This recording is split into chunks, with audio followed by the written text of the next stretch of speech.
Aaron Gasser, and I'm going to take you through the jump and flying side kick. It is said to have been created to kick somebody off a horse, so the objective is to kick higher than your basic side kick. Also, it is good for developing explosive power in your legs and to test your own ability. Before attempting this kick, you should have a basic side kick to a good level, so if you don't have that, please check my tutorial on that kick. Before we start, the only difference between the jump and flying side kick is that the jump side kick is done on the spot and the flying side kick is used to cover distance. For that reason, the safest one to begin with is the jump side kick, so let's break that down first. The easiest way to first do the jump side kick is to go into your fighting stance and to form the kick off your rear leg. From this position now, step one, you're going to turn your front foot to release your hips.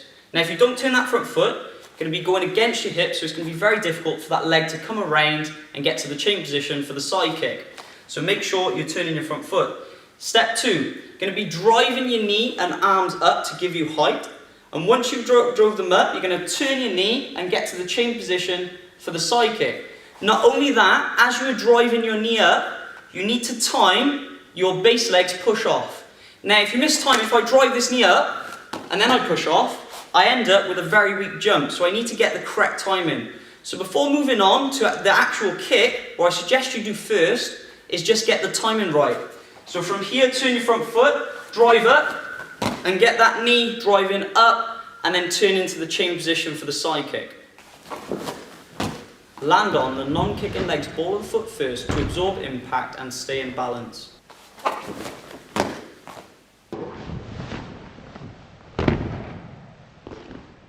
When you are comfortable doing that, extend the leg out and strike with the blade of the foot or the heel.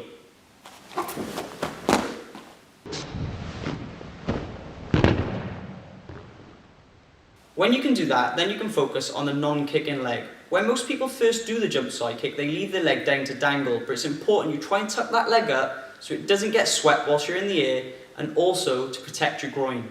You can drive your knee in the opposite direction to the kick to put more thrust in your hips and in turn giving you a more powerful kick.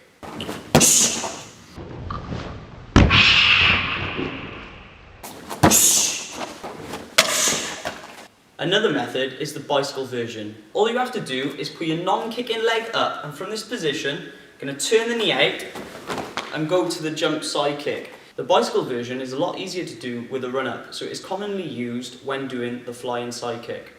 If you want to do the jump side kick taking off both feet, then all you have to do is go into a parallel position and kick off your lead leg. So if I'm facing this way, I'm going to be kicking off my right. Now the reason it's easier to kick off your lead leg is because your hips and foot are already in line for the side kick. So all you have to do is jump up, bring your knee into the chain position for the side kick, lock it out. As you're doing that, try and tuck that leg up, and then land on the balls of your feet so you land nice and safely.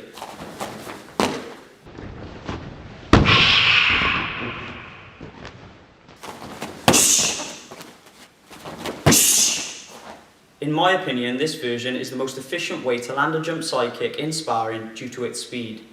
That being said, try and use the kick as a counter for maximum efficiency.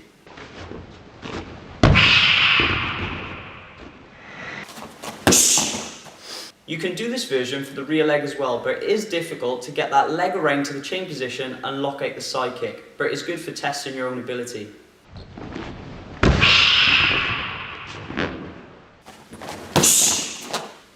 Now for the flying side kick, all we have to do is take a short run up of 2 to 3 steps and then do the jump side kick that we did at the very beginning.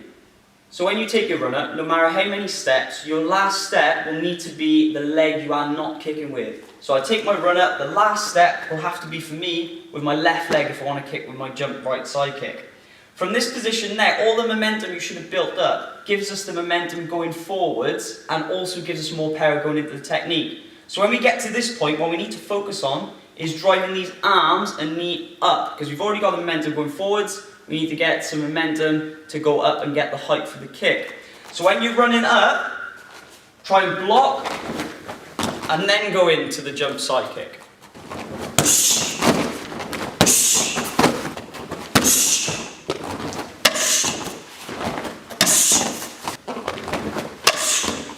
If you are doing the bicycle version flying side kick, then your last step will need to be off the actual kicking leg. Then your other knee will drive up straight to give you height, and then turn out to release your hips so the leg can come around to chain position to do the jump side kick.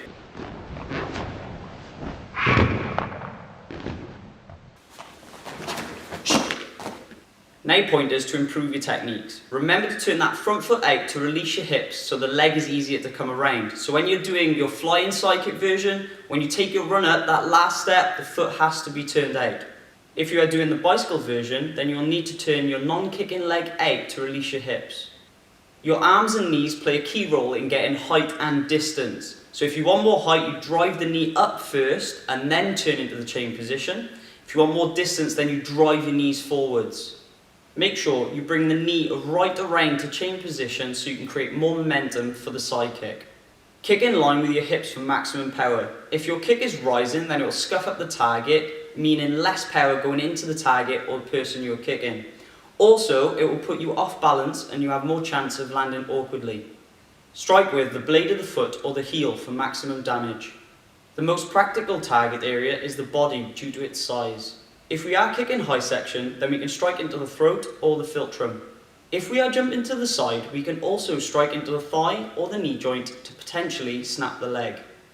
Make sure you land softly on the ball of your foot to absorb impact, as it's easy to twist your ankle doing a jump side kick. This concludes my tutorial on the jump and flying side kick, so check my channel for other tutorials and subscribe for future tutorials. Thank you.